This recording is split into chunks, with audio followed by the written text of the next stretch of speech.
Bismillahirrahmanirrahim. Assalamu alaikum students. How are you? With our new topic, I am here Anam Fida. We are going to study the macroeconomics, in which today I will describe you about the fiscal policy. What is the fiscal policy and its tools?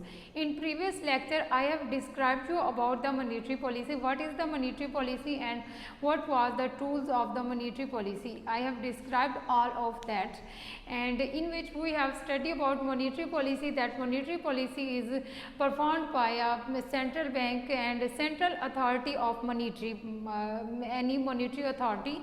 Every country has their own central bank, and central bank is only one in any country that is perform their performance at the central level, and that performs the monetary performance.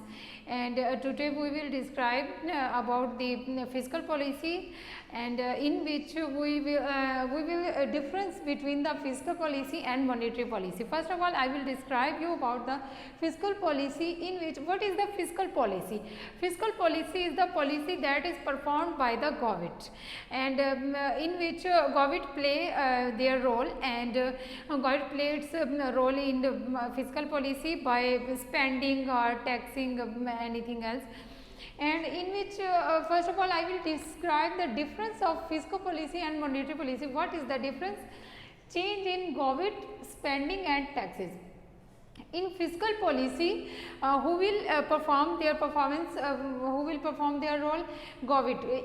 Change in government spending and taxes in the fiscal policy, while in monetary policy I have described in the previous lecture that change in interest rate and money supply. Performance was set it by the central bank, while the performance in the fiscal policy is set it by the government. Government play her role in the fiscal policy, while monetary authority, that is the central bank for any country. Every country has their central bank. Central bank is only a one in any country. That is the perform the central level central role in every country. Okay, and the fiscal policy होता है कि welfare को increase करने के लिए target किया जाता है. ऑब्वियसली गवर्नमेंट किसी भी कंट्री की हो उसका यही होता है कि हम वहाँ पर जो है इंक्रीज करें, वेलफेयर को इंक्रीज करें कंट्री में, और अनएम्प्लॉयमेंट को ख़त्म करें और एम्प्लॉयमेंट दी जाए, ETC इस तरह की सारी सेटिंग्स की जाती हैं. जबकि इसमें जो मॉनेटरी पॉलिसी का जो टारगेट होता है वो होता है इन्फ्लेशन. इन्फ्लेशन पे टारगेट करती है मॉनेटरी पॉलिसी.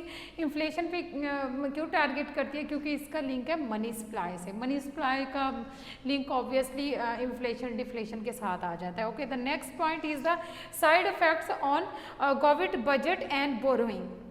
गवर्नमेंट का जो बजट है या फिर उसका बोरोइंग है, गवर्नमेंट उसमें रोल अदा करती है कि उसको बजट कैसा बनाना है और किस तरह से उसने परफॉर्म करना है.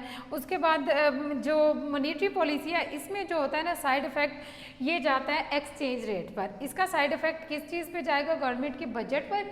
अगर उसमें साइड इफ़ेक्ट आ गया है कि या तो बजट इंक्रीज़ हो रहा है, डिक्रीज़ हो रहा है, उसके मुताबिक बोरोइंग करनी है, लोन उन्हें लेना पड़ जाता है गवर्नमेंट को, इसमें गवर्नमेंट के ऊपर जाएगा. लेकिन जो इसका साइड इफ़ेक्ट होता है वो हमारे एक्सचेंज रेट्स पर जाता है, हाउसिंग मार्केट की तरफ भी जाता है, यानी कि हाउसिंग मार्केट में चला जाता है. ये भी आप इसके साथ ऐड कर लें. और इसके अलावा उसमें शेयर्स वगैरह की तरफ भी इसका रोल जा सकता है, यानी कि एक्सचेंज रेट पर इफेक्ट जा रहा है ना.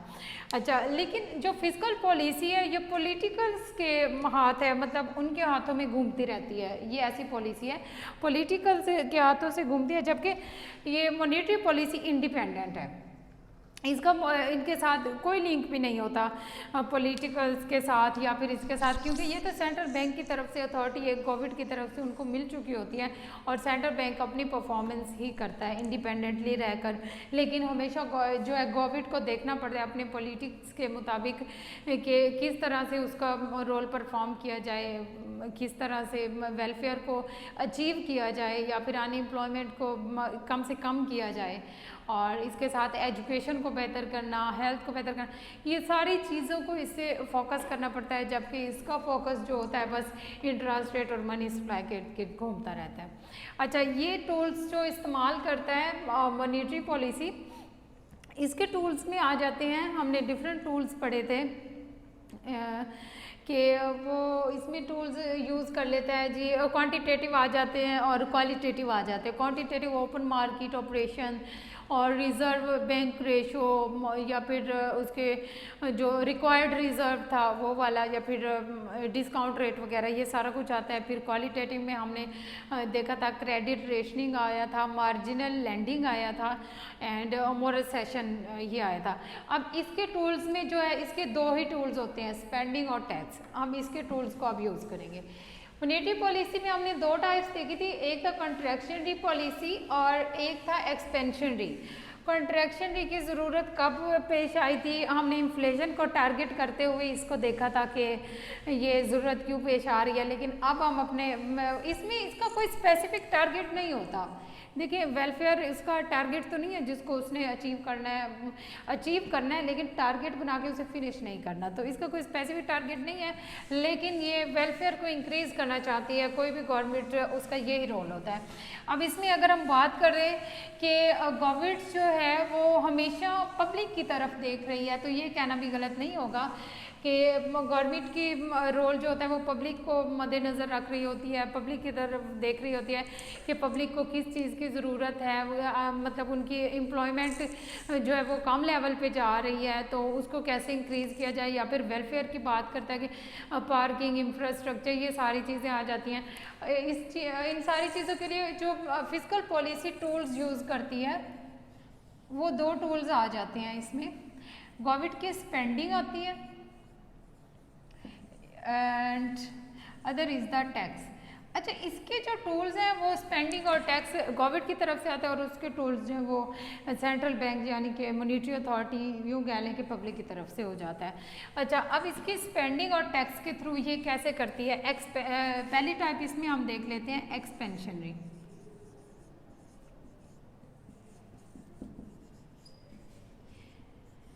Expansionary fiscal policy. अच्छा, एक्सपेंशनरी में क्या होता है? अब इसमें एक्सपेंशनरी में ये गवर्नमेंट कैसे इस्तेमाल करेगी स्पेंडिंग को और टैक्सेस को? या तो ये स्पेंडिंग को यहाँ पर इंक्रीज़ कर सकती है, एक्सपेंड करना है ना। एक्सपेंशनरी की ज़रूरत किसी भी कंट्री में उस वक्त आएगी जब वहाँ पर अनएम्प्लॉयमेंट का लेवल होगा और कंट्री में जो है ये मनी सप्लाई कम होगी। वैसे इसका मनी सप्लाई से रोल नहीं है, लेकिन इसका टारगेट वेलफेयर पे जाता है। तो जाहिर है जब मनी ही नहीं होगी, लोगों के पास इनकम कम होगी, तो थोड़ा सा इसमें उसका रोल आ जाता है कि लोगों के पास इनकम कम है, कंज्यूम करने के लिए उनके पास कम है, अनएम्प्लॉयमेंट है और कंट्री में इस तरह की सिचुएशन जैसे चल रही होती है। आजकल देख लें किस तरह से सिचुएशन हमारे कंट्री में चल रही है, अनएम्प्लॉयमेंट जा रही है। तो इस तरह की जब सिचुएशन आती है तो वहाँ पर ज़रूरत पेश आती है एक्सपेंशनरी फिस्कल पॉलिसी की। यानी कि अगर कंट्री में महंगाई है, लोग अफोर्ड नहीं कर पा रहे हैं, तो उसके लिए ये ज़रूरी होता है कि गवर्नमेंट जब अपनी या तो स्पेंडिंग कर दे या फिर टैक्स को कट कर दें। ये दो तरीके। एक्सपेंशनरी फिस्कल पॉलिसी क्या है? या तो इंक्रीज इन स्पेंडिंग या फिर डिक्रीज इन टैक्स। यानी कि कुछ ऐसा हो सकता है कि वो टोटली एक पॉलिसी को ना अपना ले, लेकिन ऐसा भी पॉसिबल है कि टैक्स को डिक्रीज़ कर दे और स्पेंडिंग को इंक्रीज़ कर ले, ऐसा भी मुमकिन है। अच्छा, एक्सपेंशनरी फिस्कल पॉलिसी में अगर हम इसको डायग्राम के थ्रू देखें तो हम इसमें बात करते हैं एग्रीगेट डिमांड की। पहले एग्रीगेट डिमांड क्या है ये मैं आपको बता चुकी हूँ, यानी कि demand at the aggregate level. Aggregate demand में हमने जो कंपोनेंट्स इसके देखे थे, यानी कि y is equal to C plus I plus G. आ गई ना गवर्नमेंट, इधर गवर्नमेंट की बात कर रहे हैं ना, फिस्कल पॉलिसी इसी के थ्रू जा रही है ना। तो अब इसमें गवर्नमेंट क्या रोल अदा करेगी? अगर ये अपनी स्पेंडिंग इंक्रीज़ कर देगी, ऑब्वियसली प्राइसेस चाहे ज़्यादा भी होंगी, एक कंट्री में प्राइसेस ज़्यादा हो चुकी हैं, अनएम्प्लॉयमेंट है, लेकिन कम से कम लोग कंज्यूम तो करने के काबिल होंगे ना। जब गवर्नमेंट ने स्पेंड कर दिया है, गवर्नमेंट ने कर दिया है, बेशक जो शॉपकीपर है वो जितनी प्राइस चार्ज कर रहा है वो पब्लिक से थोड़ी लेगा। इसमें यूटिलिटी स्टोर की आप एग्जांपल को साथ लेकर चल लें, या फिर गवर्नमेंट की स्पेंडिंग में इंफ्रास्ट्रक्चर को देख लें, या फिर यूँ समझ लें जैसे मेट्रो है, ऑलमोस्ट ये 21 स्टॉप है मुल्तान में, तो जितने भी स्टॉप्स को ये कवर कर रही है 20 रुपीज़ में ही कर देती है। तो उसकी मतलब कंजम्पशन तो बढ़ रही है ना, लोग ज़्यादा अट्रैक्ट तो हो रहे हैं ना, लोग ट्रैवल कर रहे हैं मेट्रो में, तो ऐसा है तो कंजम्पशन भी तो उसकी चल रही है ना। लेकिन अगर इस तरह से हम इसको देखते हैं कि इसकी जब ये इंक्रीज़ होगी कंजम्पशन भी इंक्रीज़, ऑब्वियसली जब गवर्नमेंट ने स्पेंडिंग इंक्रीज़ कर दी है तो गवर्नमेंट की इन्वेस्टमेंट भी इंक्रीज़ हो गई है, लोगों ने भी इन्वेस्टमेंट बढ़ा दी है, तो ये चीज़ें इसमें इंक्रीज़ करना स्टार्ट कर जाती हैं। एक्सपेंशन फिस्कल पॉलिसी के मुताबिक यहाँ पे हम एक डायग्राम को फोकस करते हैं। अच्छा, मैं आपको ये चीज़ ऑलरेडी बता चुकी हूँ कि जो यहाँ पे थोड़ा सा मैं फोकस कर लेती हूँ केन्स और इसका क्लासिकल का। अब ज़रा जहन में ये चीज़ ले आए कि केन्स और क्लासिकल की बात यहाँ पर क्यों आ रही है। मैंने बात की वो मॉनेटरी पॉलिसी है, ये फिस्कल पॉलिसी है, इसमें गवर्नमेंट का रोल आ रहा है, उसमें गवर्नमेंट का रोल नहीं जा रहा है। यानी कि एक तरफ हो जाते हैं मॉनेटरिस्ट और दूसरी तरफ हो जाते हैं केन्स। केन्स जो था वो फिस्कल पॉलिसी की फेवर में था, लेकिन जो मॉनेटरिस्ट हैं वो थे मॉनेटरी पॉलिसी की फेवर में। सप्लाई साइडर थे ना, वो कहते थे कि बस सप्लाई जो है खुद ही चलती रहती है, जबकि केन्स जो था वो गवर्नमेंट की इंटरवेंशन की फेवर में था। तो ये बात आपने याद रखनी है। फिस्कल पॉलिसी के साथ आप केन्स को कनेक्ट कर सकते हैं, केन्स इसकी फेवर में था, और मॉनेटरी पॉलिसी वालों को आप मॉनेटरिस्ट भी कह सकते हैं, यानी कि वो मॉनेटरी पॉलिसी की फेवर में थे। ये एक चीज़ ये हम पहले डिस्कस जो कर चुके हैं, दूसरी चीज़ ये केन्स वाली फिस्कल पॉलिसी, यानी कि इसको आज हम डिस्कस कर रहे हैं। एग्रीगेट डिमांड में अगर हम यहाँ पे ले लें प्राइसेस और यहाँ पर ले लें हम रियल जीडीपी, ओके। रियल का वर्ड मैं यहाँ पर क्यों यूज़ करती हूँ, तो ऑब्वियसली हम लोग इसको नॉमिनल फॉर्म यानी मनी की फॉर्म में एग्जैक्ट इसके बारे में हम नहीं जानते और जान भी नहीं सकते कि एग्जैक्ट कितनी है जीडीपी हो रही है, इसको यहाँ मेजर करते हुए यानी कि डायग्राम में यूज़ करते हुए। तो जो रियल को हम लेते हैं तो रियल को ज़्यादा पॉसिबल होता है इसको लेना रियल फॉर्म में, तो मतलब कितनी भी हो सकती है ना थिंग्स गुड्स की फॉर्म में, मतलब हम उसको जीडीपी को मेजर कर रहे हैं।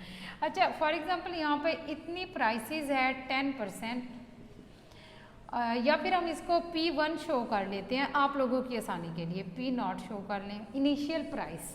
इस इनिशियल प्राइस पर अगर इतनी इनकम आ रही है या फिर इतनी जीडीपी की ग्रोथ है, इतना एक इनकम है, ठीक है, और ये ले लें जी, यूँ ले लें कि मॉनेटरिस्ट जो थे ना वो सप्लाई, वो कह रहे थे सप्लाई जाते जाते एक मकाम ऐसा आता है कि जो सप्लाई है ना ऐसे हो जाती है, ये सारी सप्लाई है। वो कह रहे हैं कि अगर इसको सप्लाई कंसीडर किया जाए तो सप्लाई तो कम ही नहीं होती, ये मॉनेटरिस्ट कहते थे। अच्छा, उसके मुताबिक इस डायग्राम को हम यूज़ कर रहे हैं कि अगर हम इसको ले लें शॉर्ट रन या लॉन्ग रन का एग्रीगेट सप्लाई का कर्व, तो इसमें ये बात करेंगे सप्लाई का कर्व सीधा स्ट्रेट आ गया यहाँ से यूँ जाते जाते, और डिमांड का जो एग्रीगेट डिमांड, ये आप सबको पता है एग्रीगेट डिमांड का ये कर्व है, ये एडी नॉट आ गया, ये सप्लाई का एग्रीगेट सप्लाई नॉट आ गया। अच्छा, अब अगर ऐसा है यहाँ पर गवर्नमेंट ने स्पेंडिंग इंक्रीज़ कर दी है या फिर टैक्सेस डिक्रीज़ कर दिए हैं, तो ये अब P0 थोड़ा बहुत प्राइसेस अगर इंक्रीज़ कर गई हैं, गवर्नमेंट ने स्पेंडिंग बढ़ा दी है, तो लोगों के पास से इनकम भी थोड़ा बच जाएगी, क्योंकि वहाँ से गवर्नमेंट ने रोल कर दिया है, तो लोगों को एम्प्लॉयमेंट मिलेगा। जब एम्प्लॉयमेंट मिल रहा है, लोग काम कर रहे हैं, वर्कर एम्प्लॉयज़ हैं, तो वो लोग यहाँ उनकी इनकम भी इंक्रीज़ करके Y1 पे आ जाएगी Y0 से, और प्राइसेस ये P1 पर चली गई हैं। अगर इस कर्व की तरफ देखें तो यहाँ पर जो एग्रीगेट सप्लाई का कर्व है ये शिफ्ट हो जाएगा, यहाँ ये बन जाएगा एग्रीगेट सप्लाई 1, और डिमांड का कर्व यहाँ शिफ्ट हो जाएगा, यानी कि एग्रीगेट डिमांड 1। ये इसका मतलब ये हुआ कि स्पेंडिंग इंक्रीज कर गई है, टैक्सेस डिक्रीज कर गए हैं, और ये एक्सपेंशनरी फिस्कल पॉलिसी है जिससे हमारा एग्रीगेट डिमांड कर्व यहाँ शिफ्ट कर गया है, सप्लाई कर्व यहाँ शिफ्ट कर गया है, यानी कि कंट्री में जो है एक्सपेंशन होना स्टार्ट हो गया, एक्सपेंशनरी पॉलिसी जो है वो वर्क कर रही है। इसका ये डायग्राम आएगा। अच्छा, अब हम नेक्स्ट इसकी बात करते हैं कि अगर हम बात कर लें इसकी कंट्रैक्शनरी फिस्कल पॉलिसी की, तो उसमें क्या होगा क्या ख्याल है, वो हम मॉनेटरी पॉलिसी में भी देख आए थे, लेकिन उसके टूल्स अलहदा थे, लेकिन इंटरेस्ट रेट वगैरह को यूज़ किया गया था। यहाँ पर स्पेंडिंग और टैक्स को यूज़ करते हुए इसके ये टूल्स हैं। तो हम इसमें ये देख रहे हैं कि अगर कॉन्ट्रैक्शनरी फिस्कल पॉलिसी की, फर्स्ट ऑफ ऑल तो मैं आपको बता दूँ कि ये है क्या। कॉन्ट्रैक्ट मीन करना, कॉन्ट्रैक्शनरी फिस्कल पॉलिसी में ये होता है कि फिस्कल पॉलिसी, इसमें ये होता है कि गवर्नमेंट जो है स्पेंडिंग डिक्रीज कर देती है। अच्छा, अगर इकोनॉमी में ऐसी सिचुएशन है कि वेलफेयर बहुत ज़्यादा है, लोगों के पास बहुत ज़्यादा पैसा है और लोग मतलब हाथ ही नहीं आ रहे, इतना ज़्यादा अपना उड़ाए जा रहे हैं, चल रहा है हर तरफ, और वेलफेयर भी कह लें कि ज़्यादा है एक्स्ट्रा, ऐसी सिचुएशन नहीं होती। ये जस्ट इसकी टाइप है, तो मैं आपको एक्सप्लेन करने जा रही हूँ, वरना हमेशा ही हमारी कंट्री को तो कम से कम एक्सपेंशनरी पॉलिसी की ज़रूरत रहती है, चाहे वो मॉनेटरीस्ट में आ जाए या फिर फिस्कल में। फिस्कल में तो उसकी ज़रूरत रहती है, लेकिन मॉनेटरीस्ट में मनी सप्लाई को कंट्रोल करने के लिए कॉन्ट्रैक्शनरी की भी ज़रूरत पेश आ सकती है। लेकिन यहाँ पर हमारे पास जो है एक्सपेंशनरी मोस्टली यूज़ होती है, कॉन्ट्रैक्शनरी इसकी एक टाइप है। तो ऐसी सिचुएशन किसी कंट्री में भी यूज़ की जा सकती है। तो उसके लिए मैं बता दूँ, गवर्नमेंट क्या करती है, स्पेंडिंग या तो डिक्रीज़ कर देती है या फिर इसके साथ ही टैक्सेस को भी इंक्रीज़ कर देती है। वहाँ से टैक्सेस लेना स्टार्ट हो जाएगी, यहाँ से स्पेंडिंग जो है वो इसकी डिक्रीज़ हो जाएंगी, तो ऑब्वियसली खुद ब खुद कॉन्ट्रैक्ट होना स्टार्ट हो जाएगा। यहाँ पर अगर प्राइसेस को एग्रीगेट डिमांड वाली डायग्राम के थ्रू ही अगर हम देखें कि ये प्राइस है P0 इनिशियल प्राइस है, और इस पर हमारी इकोनॉमी में इनकम्स या फिर जीडीपी ग्रोथ लेवल Y0 इतना चल रहा है। और इस पर अगर हम इसको देखें एग्रीगेट सप्लाई का, ये यहाँ पे नॉट है। तो ये यहाँ से पढ़ते पढ़ते एक वक्त ऐसा आता है, ये मॉनेटरिस्ट भी ऐसा ही कहते थे, बल्कि सॉरी क्लासिकल का वर्ड यूज़ किया जाए, क्लासिकल ऐसा कहते थे कि यहाँ पर कर्व की सप्लाई चलती रहती है, एक वक्त ऐसा आता है कि अनलिमिटेड सप्लाई होती है, लोग जितना मर्जी लें, वो इसकी फेवर में थे। लेकिन जो केन्स था वो डिमांड की फेवर में था, वो कह रहा था कि ऐसा नहीं होता। केन्स के मुताबिक सप्लाई का कर्व क्या बनेगा, केन्स के मुताबिक सप्लाई का जो कर्व था वो ये होता था, ये एग्रीगेट डिमांड आ गई नॉट पे, केन्स के मुताबिक सप्लाई का कर्व ये है, ये सप्लाई है केन्स के मुताबिक, ये आप छोटा यूज़ कर लें कि ये केन्स सप्लाई, वो ये कहता था कि ये सप्लाई है।